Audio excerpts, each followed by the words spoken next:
ಅಂದರೆ ನೀವು ಗಾರೆ ಕೆಲಸ ಮಾಡಿಕೊಂಡು ಆ್ಯಕ್ಟಿಂಗ್ ಬಂದ್ರಿ, ಆ ಒಂದು ನಿಮ್ಮ ಜರ್ನಿ ನೋಡೋಕೆ ಹೋದರೆ ಏನು ಅನ್ಸುತ್ತೆ ಚಿಕ್ಕಣ್ಣ?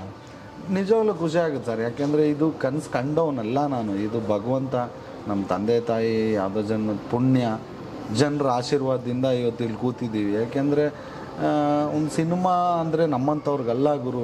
ಯಾಕೆಂದರೆ ನಮಗೇನು ಆ್ಯಕ್ಟಿಂಗ್ ಅಲ್ಲಿ ಇಲ್ಲಿ ಎಲ್ಲೋ ಕಲ್ತವನಲ್ಲ ನಾನು.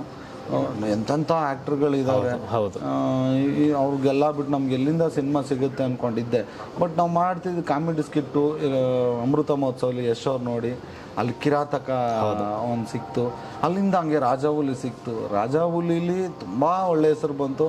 ಅದು ನೋಡಿ ಆ ಟೈಮ್ಗೆ ಅಧ್ಯಕ್ಷ ಸ್ಟಾರ್ಟ್ ಆಗ್ತಿತ್ತು. ಇವನು ದೊಡ್ಡ ಕ್ಯಾರೆಕ್ಟರ್ ನಿಭಾಯಿಸ್ತಾನೆ ಅಂತ ಅಧ್ಯಕ್ಷನೂ ನಂಗೆ ಸಿಕ್ತು. ಹಂಗಾಗಿ ನೋಡ್ಕೊಂಡು ಹೋದರೆ ಎಲ್ಲೋ ಒಂದು ಕೂಲಿ ಕೆಲಸ ಮಾಡ್ಕೊಂಡಿದ್ದವನಿಗೆ ಈ ಜನ ಇಷ್ಟೊಂದು ಅದಕ್ಕೆ ಎಲ್ಲ ಕ್ರೆಡಿಟು ನಮ್ಮ ಕರ್ನಾಟಕದ ಜನತೆಗೆ ಹೋಗಬೇಕು. ನಿಮಗೆ ಒಂದು ಏನಾದರೂ ನಿಮ್ಮಲ್ಲಿ ಒಂದು ಪ್ರತಿಭೆ ಇದೆ ಅಂದರೆ, ನೀನು ಯಾರು, ಯಾವ ಊರು, ಏನು ಕೆಲಸ ಮಾಡ್ತಿದ್ದೆ, ನೀನು ಯಾವ ಜಾತಿ, ಯಾವ ಧರ್ಮ, ನೀನು ಬ್ಯಾಕ್ಗ್ರೌಂಡ್ ಏನೂ ನೋಡಲ್ಲ.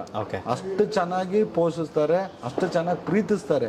ಹಂಗೆ ಪ್ರೀತಿಸಿದಕ್ಕೆ ಇವತ್ತು ಒಂದು ಉಪಾಧ್ಯಕ್ಷ ಅನ್ನೋ ಸಿನಿಮಾ ಹೀರೋ ಆಗಿ 20 ರಿಲೀಸ್ಗೆ ರೆಡಿ ಇರೋಕ್ಕೆ ಸಾಧ್ಯ ಆಗಿದೆ.